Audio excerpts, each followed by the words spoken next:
Bonjour à tous, bienvenue sur France 3 pour un nouveau défi de la vérité. Nous recevons aujourd'hui Sylviane Noël, sénatrice LR de Haute-Savoie. Bonjour madame. Bonjour. Merci d'avoir Merci. accepté notre invitation. Vous avez été parmi les sénateurs qui se sont opposés dans les débats parlementaires au Sénat au pass sanitaire et aux dérives associées. Comment s'est forgé votre point de vue là-dessus? Est-ce que, comme votre collègue Laurence Muller-Bronn qu'on avait reçu, le 12 juillet dernier a été un point de bascule, ou est-ce qu'en amont, vous étiez déjà réticente? Quel a été votre cheminement sur cette idée? Écoutez, moi, dès le départ, dès cette première mouture du pass sanitaire en mars dernier, celle qu'on nous a présentée comme temporaire, comme ne visant que les événements de plus de 2000 personnes, la main sur le cœur, jamais ça ne s'appliquera aux gestes de la vie quotidienne. J'avais déjà été très sceptique. Pour moi, écarter une frange de la population en raison de considérations médicales, voilà, c'est quelque chose qui n'est pas conforme à ma vision de la démocratie. Et donc, j'ai très vite été en doute et en tout cas en contradiction avec ce principe de passe sanitaire. Et je dois avouer que je suis fière aujourd'hui d'avoir tenu cette ligne de conduite parce que, encore une fois, le gouvernement nous a menti et on voit que avec le temps, ce pass sanitaire aujourd'hui s'applique à l'immense majorité des actes de la vie courante. Il laisse de côté des pans entiers de citoyens qui se trouvent écartés de tout lieu de culture, de tout lieu de réjouissance, des voyages, etc., pour des raisons strictement médicales. C'est un moyen aujourd'hui, où des citoyens en contrôlent d'autres. Ça aussi, c'est quelque chose qui me choque profondément. Lors du premier confinement, lorsqu'on avait besoin d'attestation, ce n'est pas le boulanger du coin qui contrôlait votre attestation, c'était la gendarmerie. Et aujourd'hui, on en est à un point où un simple vigile peut contrôler qui vous êtes, etc. Moi c'est des choses qui sont en parfaite contradiction. J'arrive pas aujourd'hui à me faire à l'idée que un citoyen est un citoyen français aujourd'hui, celui qui a une carte d'identité et un pass sanitaire, parce qu'aujourd'hui on en est là. Voilà. Et n'importe qui d'ailleurs peut le contrôler. L'application de contrôle est accessible tout à fait à qui veut la télécharger pour flasher à n'importe qui. Tout à fait. Et est-ce que vous craignez, vous dénonciez du coup dès le départ un risque de dérive de généralisation? Est-ce que vous craignez que cette logique du QR code et de la vérification de l'état de santé dans l'espace public s'étende ensuite ou entre dans les mœurs et s'étende peut-être à d'autres aspects d'autres pathologies à l'avenir, ou même d'autres aspects comme le vote aux élections dont certains redoutent qui puissent être soumis à la présentation d'un pass sanitaire valide, ce qui serait un cran franchi supplémentaire dans ce contrôle? On peut tout imaginer. Voyant le glissement vers lequel on est allé en l'espace de quelques mois, oui, j'ai de sérieuses craintes sur ce que sera demain le monde qu'on prépare à nos enfants. Je crains qu'on dérive petit à petit vers une société à la chinoise où on aura peut-être un QR code pour tous nos actes, où on aura peut-être, je ne sais pas, des points en plus si on fait du sport ou des points en moins si on consomme trop d'alcool ou qu'on voit à travers le caddie qu'on aura payé à la sortie du magasin qu'on consomme trop de gras. Enfin bref, on peut tout imaginer. C'est vraiment une société de flicage par excellence qui est aux antipodes de ce en quoi je crois, voilà, et en quoi, aux antipodes des valeurs de mon pays, voilà. Donc je ne cautionnerai pas ça. À propos de flicage, lors des débats parlementaires au Sénat qui ont été parfois vifs, vous aviez pris la parole pour dénoncer notamment un aspect dont on a relativement peu parlé, qui est le coût de cette surveillance, y compris pour l'hôpital public, qui est estimé à 60 millions d'euros par mois, ce qui est non négligeable. Pourquoi vous avez voulu insister sur cet aspect en particulier? Comme vous l'avez rappelé, c'est quelque chose qui passe aujourd'hui inaperçu. Le pass sanitaire, c'est quelque chose qui coûte aux entreprises, qui coûte aux associations, Les associations qui veulent aujourd'hui organiser des événements, certaines se voient contraintes d'employer des services extérieurs. Donc voilà. Et puis là, ce coût du pass sanitaire, du contrôle du pass sanitaire pour le budget de l'hôpital public, je suis tombée dessus complètement par hasard. Ça m'a tellement surpris, le montant m'a paru tellement énorme que j'ai quand même essayé de gratter pour voir si c'était pas une fake news et cette information s'est révélée vraie. Et je ne pouvais pas la passer sous silence. Pour moi, c'est quelque chose qui m'a profondément choquée à une heure où on est en train d'expliquer au personnel soignant que on peut pas plus leur accorder que 180 € de plus par mois, ou on peut pas ouvrir plus de lits, ou alors ici il faut fermer des urgences parce que ça coûte trop cher au budget de l'État, etc. Et aujourd'hui, on dépense 60 millions d'euros pour certifier qu'on n'est pas porteur. Et puis, est-ce que le pass sanitaire, est-ce qu'on se pose la question encore de savoir si le pass sanitaire, c'est le sésame pour certifier qu'on est blanc comme neige en termes de contamination Non. Il n'y a qu'une chose qui le permet, ça, c'est les tests. Donc, si pour le même tarif, à la limite, qu'on remette en œuvre des tests à l'entrée des hôpitaux, ce sera beaucoup plus efficace. Et remboursé par la sécurité sociale, dans ce cas-là. Pourquoi pas Pourquoi pas? Le Sénat a pris sa part, toute sa part, mais peut-être une part limitée ou décevante pour certains dans ces débats. Donc on sait que c'est la Chambre qui se veut plus sage dans le temps long, peut-être que les montagnes russes de l'Assemblée, qui est peut-être plus enracinée aussi avec un calendrier électoral différent. Est-ce qu'on n'a pas trop attendu du Sénat, ou est-ce que c'était lié au fait que des sénateurs qui ont pu s'opposer à cette politique sanitaire étaient francs-tireurs ou relativement isolés dans leur groupe parlementaire? Que peut-on attendre du Sénat dans le débat démocratique? Quelle est la réelle marge de manœuvre d'un sénateur? Alors, l'explication est de plusieurs ordres. D'un point de vue constitutionnel, vous le savez, la Constitution ne donne pas le dernier mot au Sénat. En cas de désaccord entre l'Assemblée nationale et le Sénat, c'est l'Assemblée qui tranche. On l'a vu récemment pour la prolongation de l'urgence sanitaire. Après, il faut pas non plus en conclure que le Sénat ne sert à rien, puisque dans 80% des cas, c'est quand même énorme, on aboutit à des commissions mixtes paritaires qui sont ce qu'on appelle conclusives, c'est-à-dire où l'Assemblée et le Sénat arrivent à avoir un texte de compromis. Donc, on voit bien que ce travail de navette, où une assemblée enrichit le travail d'une autre, il n'est pas vain, et que dans 80% des cas, il aboutit à un texte qui semble convenir aux deux assemblées. En l'occurrence, pour ce qui est du pass sanitaire, moi, vous connaissez mes opinions. Lors de l'examen du dernier texte, moi, j'étais plutôt partisane pour dire au gouvernement, stop, on arrête là. Vous aviez promis que le pass sanitaire s'arrêterait au 15 novembre. Bon, ça n'a pas été le choix de mon groupe politique, qui a préféré proposer une solution où on aurait un pass territorialisé. Enfin bref, on aurait eu la capacité politique de s'opposer purement et simplement à ça. Vous, c'était votre choix. Moi, c'était mon choix. Et votre groupe a préféré mon groupe a préféré désosser ou tenter de proposer une solution qui pouvait paraître plus douce, en tout cas plus acceptable. Et puis, résultat, le gouvernement l'a rejeté en bloc. Il a absolument rien gardé. Enfin, il me semblait que quand même, dans le texte proposé par le Sénat, au-delà de cette question de la territorialisation, il y avait quand même des choses sur lesquelles on aurait peut-être pu réfléchir. Ouais, comme les activités sportives, par exemple, les pour les jeunes. Les activités sportives pour les jeunes en sont un exemple. On y reviendra, parce que les conséquences de cette crise sanitaire sur la jeunesse, elles sont catastrophiques. C'est pas le Covid qui va tuer notre jeunesse, c'est les conséquences induites. Faut être conscient de cela. Moi, j'avais déposé aussi un amendement pour que les bureaux de vote ne soient jamais concernés par le pass sanitaire.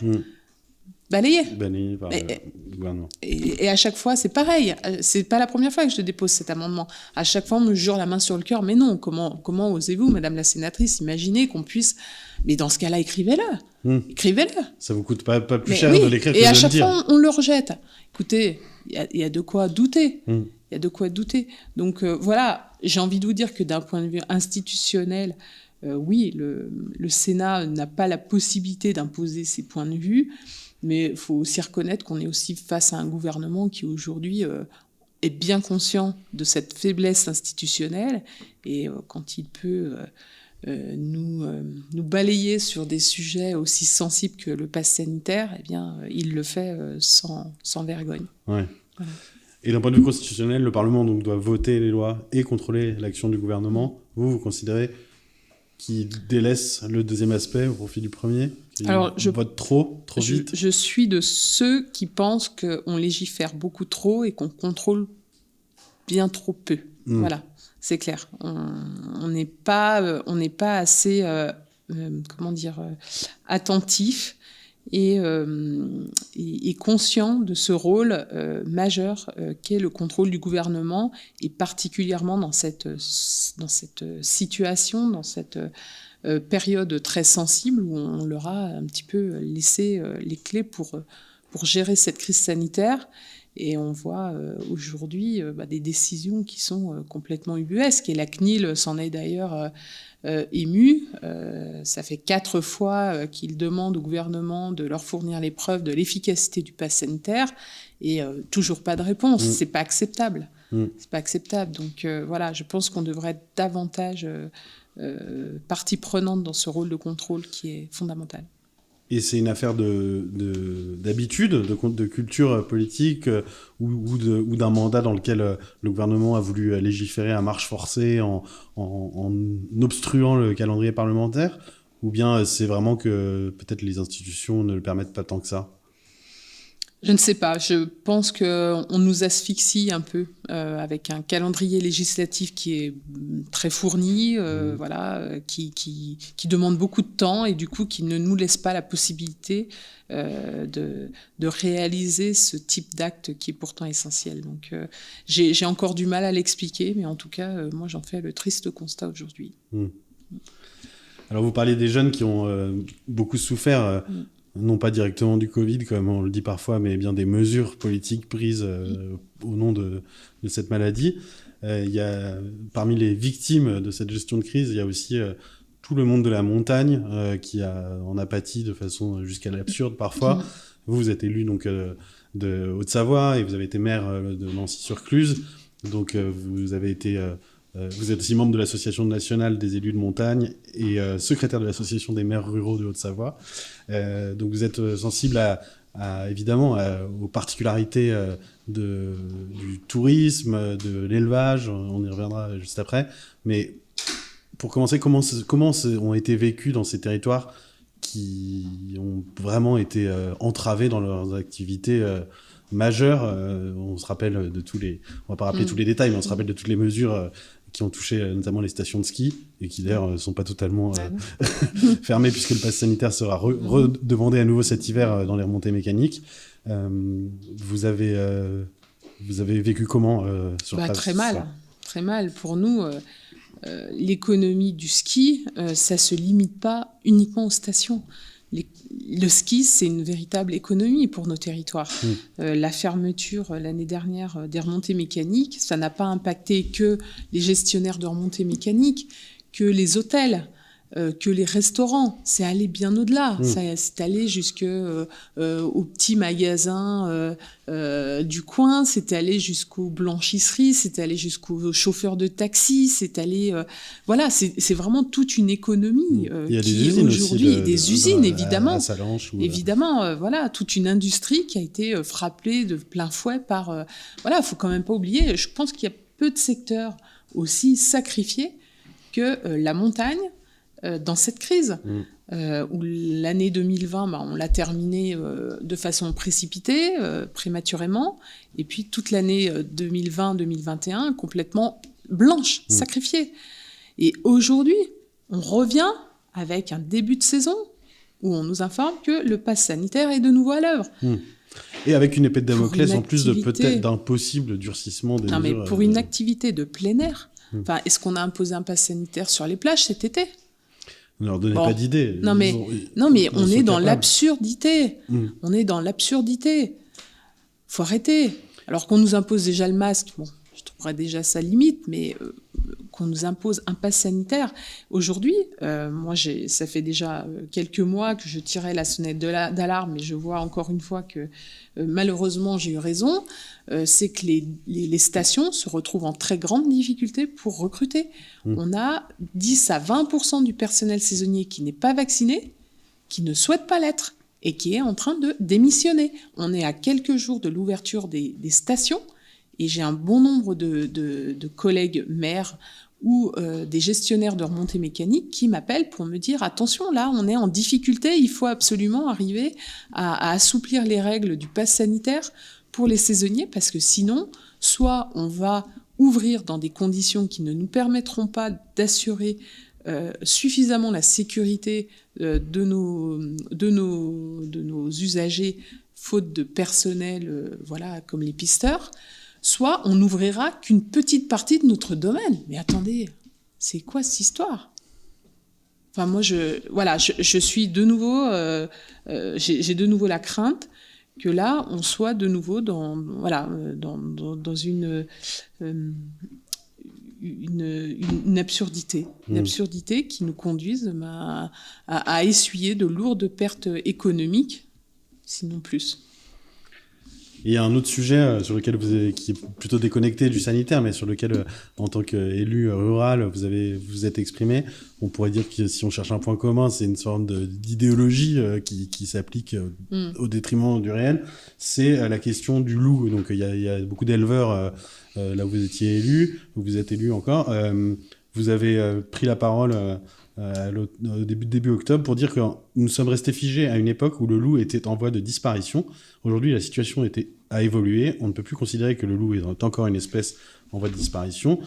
Et il faut pouvoir réguler cette propagation de loups qui aujourd'hui menace l'agropastoralisme. Donc vous êtes évidemment porte-voix aussi des éleveurs qui sont une partie importante de l'identité et de locale et de tout le tissu aussi économique, social. Mais vous êtes vraiment anti-loup, vous avez aucune conscience non, moi animale. je suis pas anti-loup, et je ne demanderai pas l'éradication du loup. J'ai saisi le ministre de l'Agriculture fin octobre d'un courrier qui a été co-signé par 44 de mes collègues parlementaires, ce qui prouve quand même que et tous bords confondus, donc il n'y a pas de question idéologique derrière tout ça. Mais principalement des élus de montagne. Qui alerte, oui, ça touche aujourd'hui 39 départements, et qui alerte sur ce phénomène. Nous, aujourd'hui, on a un nombre croissant d'attaques qui met véritablement à mal notre agropastoralisme qui est essentiel et qui va bien au-delà de la question agricole et alimentaire. On a énormément de produits d'IGP, OGP, AOP et IGP qui sont issus de cette agriculture respectueuse de l'environnement, de qualité, qui répond à des chartes très précises, et qui aujourd'hui est en train de décliner en raison de ce phénomène de ces attaques de loups. On a des éleveurs qui dorment au pied de leur troupeau avec le fusil à la main. Enfin, on est où là ? On est où ? On a je regardais, j'avais tout à l'heure une info me disant qu'une meute de loups avait été filmée en pleine rue à Modane. Enfin bref, aujourd'hui, on a une croissance du nombre de loups qui doit nous amener à réenvisager le statut de cette espèce, qui n'est plus une espèce en voie de disparition. Il y avait 624 loups qui étaient dénombrés en 2020 par l'OFB, en 2021, contre 580 en 2020. Vous voyez, l'augmentation est déjà sensible. Et il faut quand même savoir que les méthodes de comptage sont complètement... elles font l'objet de beaucoup de divergences entre l'OFB et puis le monde de la chasse. Le monde de la chasse considère qu'il y en a au moins le double. Ouais. Donc voilà, pour vous donner un ordre d'idée. Donc aujourd'hui, le loup n'ayant pas de prédateurs, il faut qu'on arrive, comme d'autres espèces, à le réguler de façon plus efficace. Et cette question du comptage, elle est fondamentale, puisque c'est de celle-ci dont dépend les quelques mesures de régulation qui aujourd'hui nous sont permises par le plan loup. Donc il faut déjà qu'on arrive à se mettre d'accord sur une méthode de comptage plus fiable, et puis qu'on sauve cette agriculture qui est fondamentale pour nos territoires. Je le disais, elle va bien au-delà de la question agricole. Pour nous, c'est aussi l'entretien des paysages. Nos pistes de ski, aujourd'hui, on ne pourrait pas les ouvrir. S'il n'y avait pas l'agropastoralisme, vous laissez un alpage durant une saison sans bêtes, sans entretien, la saison suivante, elle est complètement enfrichée. Et puis, une autre question aussi que peu relève, mais qui est une réalité, c'est que la lutte contre les incendies de forêt et sur nos territoires, aujourd'hui, ça ne concerne plus seulement le sud de la France. On a aussi des étés de plus en plus secs. Et si on veut préserver nos forêts, etc., on voit bien que là-dessus, l'agropastoralisme a aussi un rôle pour éviter que des terrains s'enfrichent et soient facteurs de propagation de ces incendies. Donc voilà, pour toutes ces raisons, moi je souhaite que vraiment le statut du loup puisse être revu pour qu'on puisse protéger nos agriculteurs. Et pourquoi ce décalage, du coup, pourquoi on ne mesure pas à quel point une recrudescence du nombre de loups perturbe tout un écosystème Le loup, il fait partie il est classé dans la Convention de Berne. Voilà, il fait l'objet d'une protection internationale. Donc, les pays sont évidemment tenus par cette convention de Berne, mais aujourd'hui, nous, ce qu'on demande, c'est que tous les pays européens fassent évoluer cette situation. On ne peut pas en rester, puis il y a aussi beaucoup de dogmatisme, je ne vais pas vous dire le contraire. Et on a une pression écologique et des écologistes très fortes pour surtout ne pas toucher au statut du loup, qui, encore une fois, on ne demande pas son éradication, mais au moins un meilleur équilibre entre les activités agropastorales et le loup. C'est évident. Voilà. Un dernier mot sur l'actualité politique au sens partisan. Vous êtes donc membre du Parti des Républicains, qui a ouvert son vote pour désigner son candidat à l'élection présidentielle, qui dure 3 ou 4 jours, il me semble. 4 jours. À l'issue de plusieurs débats qui se sont déroulés dans un climat plutôt cordial. Il n'y a pas eu tellement d'attaques personnelles ou de tirs dans les pattes comme on peut en voir parfois. Vous avez annoncé votre soutien clair à Michel Barnier. C'est parce qu'il est savoyard ou il y a d'autres raisons Non, c'est déjà parce qu'il est savoyard, c'est évident. J'ai joué la carte locale. Non, c'est aussi parce que c'est quelqu'un que je connais depuis longtemps, qui a toujours été fidèle à sa famille politique. C'est quelque chose qui peut paraître anecdotique, mais pour moi, ça révèle les qualités humaines d'une personne. Et ça, c'est quelque chose qui le caractérise beaucoup. Son parcours aussi. Moi, c'est des Jeux Olympiques à l'Europe. Voilà, c'est une chose qui est importante aussi pour moi. Un parcours du local vers le national, l'international, et puis après la fonction suprême. Voilà, on a aujourd'hui un président de la République qui n'a jamais occupé de fonction d'élu local. Et ça se voit, et ça se sent. Dans sa façon de gouverner, très, très verticale. Voilà, et c'est pour moi très important d'avoir un parcours politique, une ascension qui est progressive et qui nous permet de connaître en profondeur notre pays, ses institutions, ses contraintes, et pas d'arriver là parachuté de nulle part, et de ne pas avoir ce vécu proche des territoires. Et ça, Michel Barnier, c'est quelque chose qui le caractérise. Et puis, il a une expérience, une stature de chef d'État qui, pour moi, n'ont pas les autres. Donc, voilà, pour les raisons pour lesquelles je le soutiens. S'il devait ne pas être au second tour, vous porteriez votre soutien à qui ? Vous allez me dire qu'il y sera, mais... Il y sera forcément. Écoutez, je ne me suis pas posé la question. Moi, je suis également fidèle à ma famille politique. Donc, qui que ce soit qui sortira des urnes le 4 décembre, eh bien, je ferai tout mon possible pour qu'il soit élu, parce que je n'ai surtout pas envie que Emmanuel Macron soit à nouveau notre président durant 5 ans. Et je souhaite véritablement que notre parti, la droite républicaine, y arrive. Je pense que la France n'a jamais été autant à droite. Et si notre parti n'a pas peur de ses valeurs, de ses engagements, eh bien, on devrait y arriver. Voilà. Éric Zemmour a annoncé hier sa candidature. Il tiendra un meeting dimanche. Beaucoup disent qu'il a volontairement calé son calendrier sur celui de votre parti pour essayer de rentrer en concurrence directe. Bon, c'est de bonne guerre ou pas, peu importe. Vous pensez que au-delà de son programme, de sa personnalité, vous pensez que le parti auquel votre famille politique pourra surmonter ce problème Zemmour? Parce que quoi qu'on en pense, il est un problème pour vous. Peut-être pas seulement pour vous, mais... Alors, moi, ce qui me paraît déjà important, c'est que dans une démocratie, que chacun puisse s'exprimer. Moi, cette chape de plomb qui pèse sur Éric Zemmour me gêne un peu parce que j'ai l'impression que voilà, on veut l'empêcher de parler, on veut mettre un couvercle sur ce qu'il dit.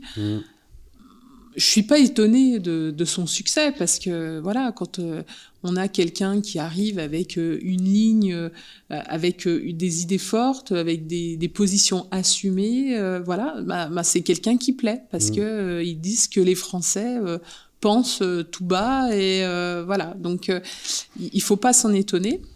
Et l'antidote à Éric Zemmour, c'est ce que je vous disais tout à l'heure, c'est d'avoir une droite républicaine qui assume pleinement ses valeurs, qui ne se laisse pas étouffer par une espèce de bien-pensance qui nous a emmenés petit à petit à renier complètement ce qui nous caractérisait depuis notre naissance. Donc moi je pense que la droite républicaine y arrivera et surmontera le phénomène Zemmour si elle s'assume et si elle reste dans son couloir, qu'elle n'essaye pas de vouloir ressembler à tous les autres. C'est ça le problème. Entendu. Merci beaucoup, Sylviane Noël, d'avoir répondu à notre invitation et d'avoir pu parler politique sanitaire, montagne et aussi politique des Républicains. Merci à tous d'avoir suivi ce défi de la vérité et à bientôt sur francesoir.fr. Au revoir.